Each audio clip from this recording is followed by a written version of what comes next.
Hey everybody, my name is Brandon. Welcome back to Cinefessions, where we talk all things media. So if you guys have been following the channel lately, you know that I've been doing a number of standalone 4K reviews, mostly on Scream Factory titles as of late. But today I want to go over 3 other new releases that were both 4K and a Blu-ray release. These are a couple of boutique releases and then one standalone, but they're all new releases. And because I haven't had a chance to get through all of the plethora of special features on all of these, I figured I would just put these all into one video, make them all a little bit shorter. So that's what we're going to look at today. I have 3 titles to go over, and one of these is absolutely a contender for 4K of the year. So let's not waste any time at all.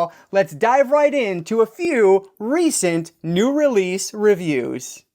Alright, so let's get started today with the only non-boutique title I'm going to talk about today, and the only one on Blu-ray. Now, full disclosure, I was just being a little bit cheap when this one came out. I decided to go with the Blu-ray as opposed to the 4K, but this is definitely available in 4K. I talked about it in my anticipated releases. This was the same special features, but it was notably cheaper than the 4K was at the time I was pre-ordering, so I decided to just go with the Blu-ray, and I have no regrets. I think this looks great on Blu-ray, so no problems there. But anyway, Watchmen Chapter 1, I should say, is essentially the first half of the infamous Watchmen graphic novel. So this one is from 2024 and it's directed by Brandon Vietti.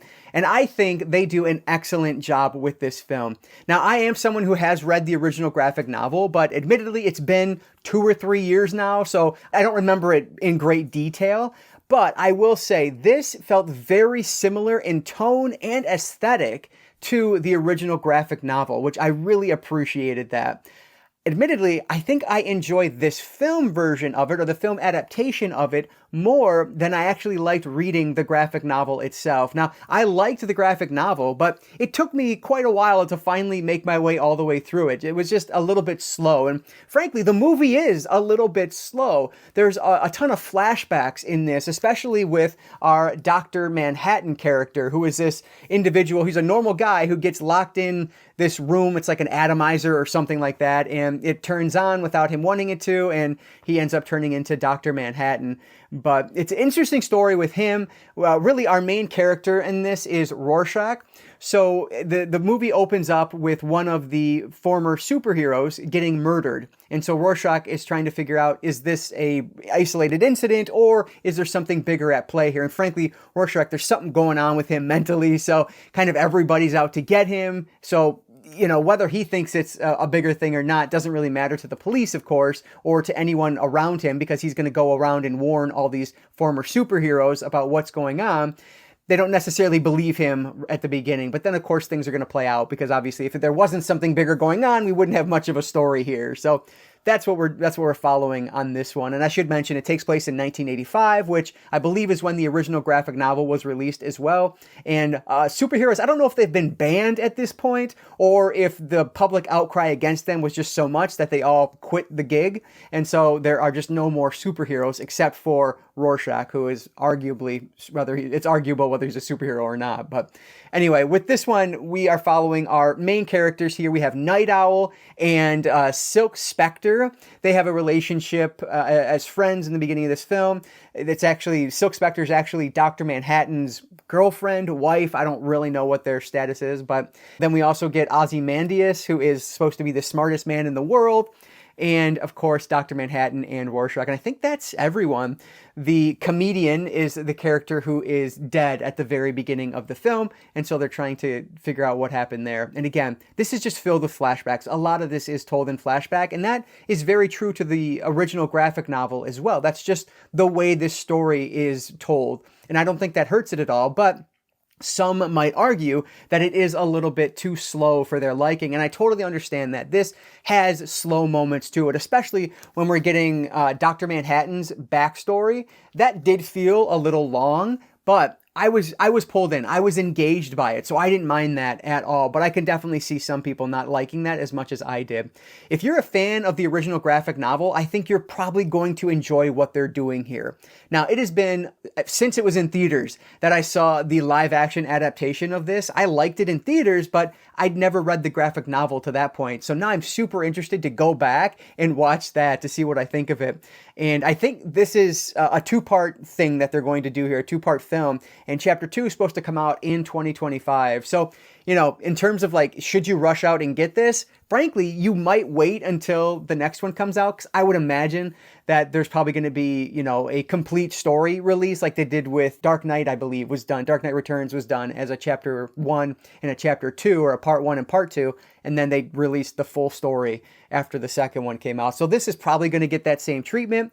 I don't know if there's going to be a whole lot more special features or what, but I will mention there are a couple on here. You can see on the back there are 2 different special features. So there is a world building special feature, and then the art of adaptation, introducing the story. That's the one I was able to watch most of. It's only about 10 minutes, and it was a well done special feature. It talks a lot about the making of the actual graphic novel itself, more so than the film.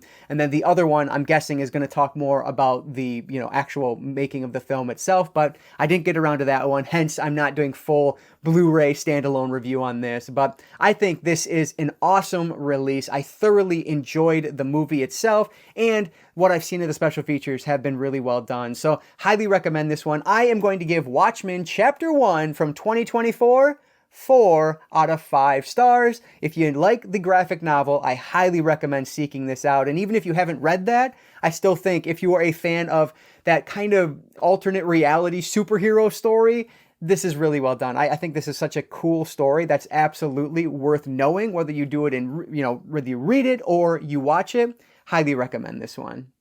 All right, let's jump over to the 4K titles. And first up, we'll talk about Doomsday from 2008, directed by Neil Marshall. I fully intended when I purchased this one to do a standalone review on this. However, there are so many special features on this that I didn't want to do a standalone review because I didn't make my way through all of them yet. So I wanted to talk about it though, because I just feel like not enough people talk about this film. It is such a good movie. So with Doomsday, we are following the story of an outbreak that's, you know, very similar to our COVID outbreak, except of course it's going to be 10 times worse than what COVID was. And things are going to take an apocalyptic turn. So everybody is forced into the city, I think it's London, right? The city of London. And if you're on the outskirts, essentially you've been killed by this disease that is almost zombie-like in the way it attacks people, because once you get diseased, then you start attacking others. So it's for all intents and purposes, it's a zombie outbreak film. But I think it's done so well. So eventually, you know, things in the city of London are so crowded and packed, and of course, that virus is going to make its way in. And so the film itself is following the story of our main character. She's sent out, she's essentially a mercenary that works for the government, and she's sent out to find a doctor who was sent out into, you know, outside the walls. And she's going out there to figure out, you know, how are there survivors? Because eventually, years on, they realize that there are some survivors. So they're trying to find a cure, as you would expect from a film like this. And it is so much fun to watch. So first off, the cast of Doomsday is excellent. So kind of the big 3 on this one, we have Rona Mitra playing Eden, who is our main character in this, and she is just excellent. She does such a great job in this film. Frankly, I'm surprised she's not a bigger name at this point, because she was doing awesome work in this, and then she went on to do Underworld: Rise of the Lycans. I've not seen that one. I imagine she's great in it, but I'm gonna, you know, find that out eventually here. But she's excellent in this. She is just such a believable, badass character that it makes the whole film work. And then alongside her, we have Bob Hoskins, the legendary Bob Hoskins, playing one of the government officials who is essentially kind of the boss of Eden, telling her where she needs to go and things like that. And then we have Malcolm McDowell, who is on the outside, who's the one they're trying to track down. And he narrates at the beginning of the film. And just those characters, Bob Hoskins and Malcolm McDowell, give this film a gravitas that it may have otherwise lacked. And it legitimizes the movie, in my opinion. And they do an excellent job in here. They are not phoning it in. They're great in this film. And I love the three of them together. Now, there's a much larger cast at play here also, but those are the big three that everyone would be probably familiar with. So when they send her out of the gates, you're going to get this post-apocalyptic world. And that's really when the zombie outbreak feel of it begins. Even though the survivors are not, they don't have this disease, you know, they have kind of morphed into characters that don't seem quite human, right? It is very much and the best way I can think to describe this is kind of a reverse Escape from New York, mixed in with Mad Max. I think specifically Beyond Thunderdome. I haven't seen that one, but I just, from still images and everything I know about it, that's really what this one feels like to me. But either way, definitely Mad Max meets a reverse Escape from New York, not Escape from LA, Escape from New York. And our Snake Plissken character is Eden, and she's so good in this role. She has this, in the beginning of the film, she's a little kid, and then we jumped into the future, but she gets her eye shot out, and so she has this like fake eye, and it almost acts as a body cam. Before police officers with body cams were really a thing, that's how this acts as. And so I thought that was really cool to see it being a little bit ahead of its time. I just loved that implementation here, because of course that'll play a role as the film progresses. This is a movie that I really liked it when I first watched this back in probably 2011, 2012. We were doing a full podcast arc on all of Neil Marshall's films. And I think this one is a great one. It's right up there with one of my favorites from Neil Marshall. But what I didn't remember about it is how of its time this feels. And of course, back when I was watching it for the first time, it was only 4 or 5 years old. So it didn't feel a little bit outdated like it does now. But where that really comes into play is with the editing of this movie. It is so ridiculous how many cuts are made in one scene. It is just so frantic with its editing that nowadays, looking back on it, you know, it's very much of its time, and I was fine with it back then, but it almost, if any wrestling fans out there, right, it's the difference between Kevin Dunn doing WWE event versus whoever's doing it nowadays, right, with Triple H under the reins. And so it's just so frantic, and I can't stand that. I hate that about this. This movie would be great. This would be a great film if it didn't have that absurdly frantic editing that just refuses to stop cutting, cut every 2 seconds. It's laughable at points going back and watching it now, but still, even though it really holds the film back and stops it from being a great movie, this is still a really solid film that I cannot recommend enough. So with this release itself, you are getting 3 different discs, and so I will do a little bit of an unboxing here. Unfortunately, no reversible cover art, that's what I'm thinking of. But on the inside, you get the 4K disc, and this is the theatrical cut. That's a shame, because that means that the unrated cut is not on 4K.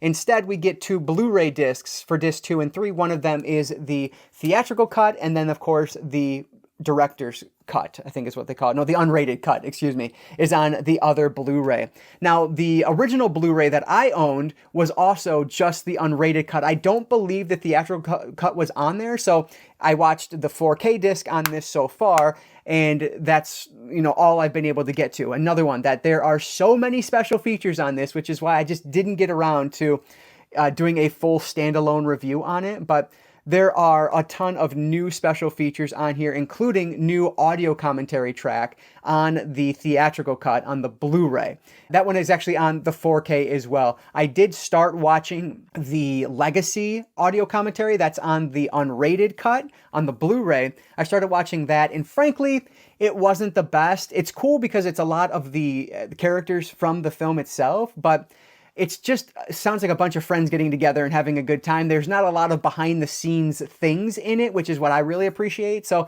that one was all right. I watched about maybe half the movie that way, but not something I really care to go back to, but I would like to listen to the audio commentary with the author, David J. Moore, but I have not had a chance to do that yet. There are so many new interviews on this. It is insane. So I highly recommend this release if you are a fan of this film. If you've not seen this movie, you can probably pick up the standard Blu-ray for pretty cheap nowadays. Frankly, I saw it at my disc replay not long ago for $2.99. So you can probably get the original release for really cheap. But if you're like me and you enjoy this film, or if you're just a Neil Marshall fan, I can't recommend this one enough. Where Doomsday doesn't quite reach that level of greatness that I was hoping it would still feel to me, his next film, Centurion, that really takes the cake. Like, you can tell he's going in the right direction. I think this is probably arguably, it's such a different film than something like The Descent or Dog Soldiers. It's hard to compare them. And I really loved Descent. It's one of my favorite horror films, but this I feel like is more competently directed. And then when you get to Centurion, you can tell like he's nailed it at that point. And then I've heard it's all downhill from there, but I've not watched anything past Centurion, so I do need to do that. But love Centurion. I would really love to see that one get a boutique release. But anyway, Doomsday is awesome. If you like post-apocalyptic films, if you like sci-fi thrillers, if the premise at all sounded interesting to you, definitely recommend it. The only downside to this release is that the theatrical cut is the only version available on the 4K disc, and if you want to watch the unrated, you do have to go with that Blu-ray disc instead. But I thought the the grain structure on this looked incredible. I loved the 4K disc on this. I thought it looked so great. There are shots where you get like characters walking in the background. It's a big landscape view, and they look fantastic. There's so many really great moments in this. If you have the right setup, it looks phenomenal. So highly recommend this 4K. The movie itself, just shy of greatness. I am going to give Doomsday from 2008 3.5 out of 5 stars. Last but not least today is one of the contenders for 4K release of the year. This thing is phenomenal. We have Friday the 13th, 2009 from Arrow Video. This, of course, is directed by Marcus Nispel, and I love this movie. So, funny enough, when I first saw this in theaters, it came out right around when my now wife and I started dating back in 2009, and we saw it in theaters. I loved it. I probably gave it 10 stars on IMDb, because that's what I used back then, 9 or 10. I guarantee it without looking. But watching it again last year, I didn't love it as much. I was a little bit disappointed. I still liked it. I gave it 3.5 stars. I still recognize that it's a good film, but I found the characters to be significantly more annoying, as I'm older now watching it, than I did back when I watched it in 2009. But watching it again just these past couple of days, so this just came out on Tuesday, and I watched it Tuesday night when it came in. I loved it again. I am like a huge fan of this film. I think it is such a great remake, and it does what you should with a horror remake. So obviously everybody knows the story of Friday the 13th. I'm not going to rehash that. Let's just talk about the release here itself. So this one, you can see the front and the back. So this is a 2-disc set, and I'll mention 2 4K discs, one with the killer cut and one with the theatrical cut. So Arrow Video wins that battle here, where Scream Factory lost it on the last release. But I'm going to take this off because I've already flipped it around. We do have reversible cover art. We have our original theatrical poster that I remember so well, and it looks amazing. Then on the inside, so first off, we have our discs here. It's so weird that disc 2 is on the front, which is the killer cut, and then disc 1 is the theatrical, and that's on the back there. But anyway, and then on the inside there are some goodies. Let me take this out, and I'll mention the reversible. I'll show it right now. It's the same as the slip cover there, but I always like to flip it if there's reversible with the original theatrical cover art, and so that's what I'm rocking. But let's look at the goodies on the inside here. So first up, you always get the like promo thing on there, so that is what it is. But it's really cool because you get a full-on postcard, a greetings from Crystal Lake postcard, which is really cool.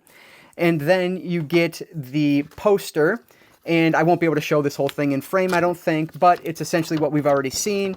You have the newly commissioned artwork on one side, as I make a lot of noise, and the original theatrical poster on the back. So love getting that with this release. And then last but not least, now unfortunately mine was a little bit damaged, as you can see.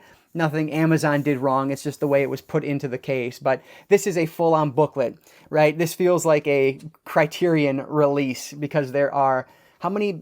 There are 2 different essays in here. I've not had a chance to read these yet. Another reason I'm not doing a full standalone review on this one, but you can see it's filled with pictures from the movie, and then you get a couple different essays in there as well. And then it talks about the transfer itself right there, about the restoration itself on the back. So feels very much like a Criterion release in that sense, and I just love that about it. So yeah, this is such a great horror remake. Now, I'm someone who, once the 2003 version of the Texas Chainsaw Massacre came out, I said I will always give remakes a chance because I loved that movie so much. Then, just a number of years later, 6 years later, I guess, we get Marcus Nispel back again, because he was the director of Texas Chainsaw. You get him back with Friday the 13th. And the same sensibilities are still present here. In fact, there's a shot at the, 25, 30 minute mark of this one that is straight out of the Texas Chainsaw Massacre, where the camera, something happens in TCM and the camera zooms out. Now, obviously, it's a little bit different because of where the camera is like pulling back through. If you've seen the movie, you know, I'm not spoiling anything. But there's a shot like that right through the vehicle that they're driving in this one as well. And it feels like, yep, I'm working with the same director here. It's the same aesthetically a bit, I would say as well, the same tonally also. And I love that about it. I'd forgotten, even just watching this last year, how brutal some of the kills are in this. It's from the torture era, right? It's kind of the tail end of the torture era, but it's still from there. And so a pickaxe going through someone's head or a screwdriver going through someone's head, like you see it in full and it is brutal. And I love that. Like, this is my era of horror. So much fun. Around this time, you also have The Last House on the Left remake, another super ridiculously brutal film. You get My Bloody Valentine 3D from '09, which came out just a few weeks after this. Another really great film that I thoroughly enjoyed watching it in theaters. So I love this era, and this is one of those reasons why.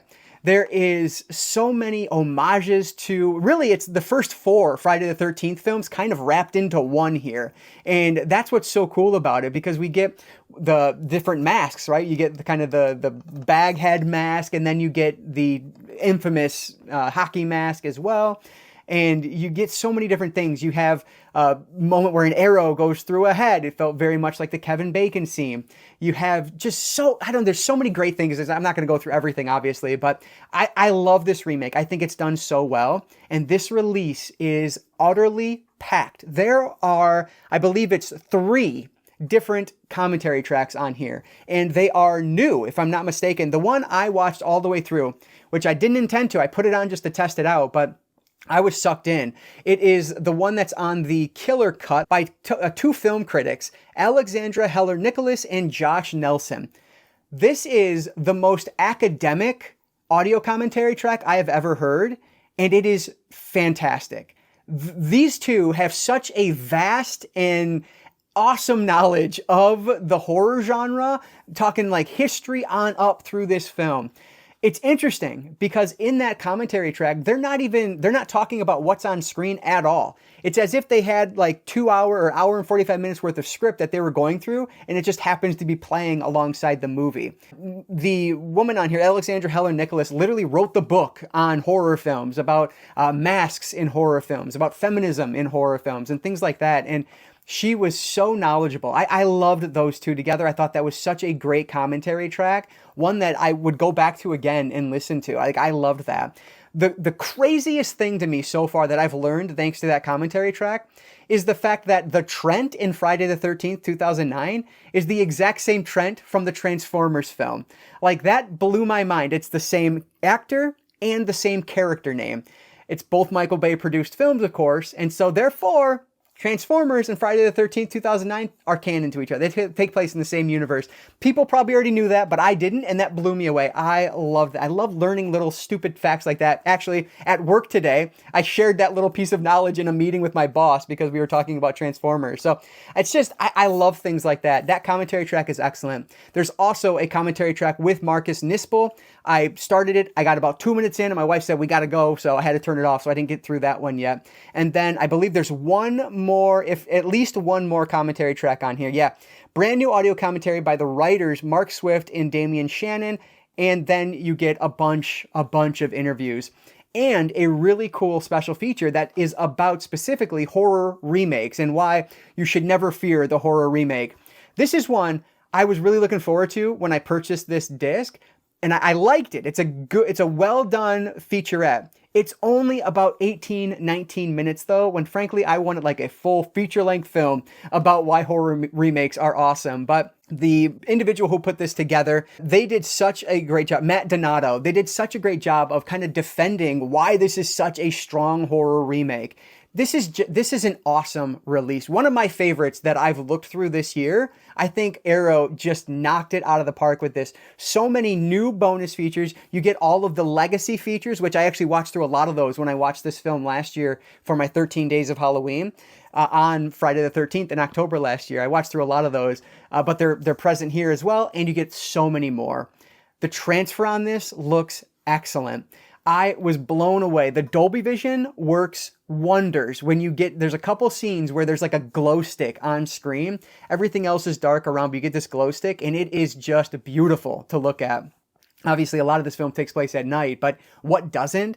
I think it stands out really well. I love when there are shots of like landscapes. There's a moment where one of our main characters is driving through like a cornfield. It looked so great. I just think the 4K transfer on this was so well done. So cannot recommend it enough. I'm just rambling about how awesome this is, but man, this is a release worth grabbing. I don't know if it's still $24.99 right now when you're watching this, but if the Arrow video sale is still going on at Barnes & Noble, $25 for this is an absolute bargain. It is loaded with just hours and hours of bonus features that are worth watching, at least the ones that I've seen so far. So highly recommend this. I am going to give this, the movie itself, I'm going to give 4 out of 5 stars rather. I love it. But the release itself from Arrow Video, I'm giving 5 out of 5 stars.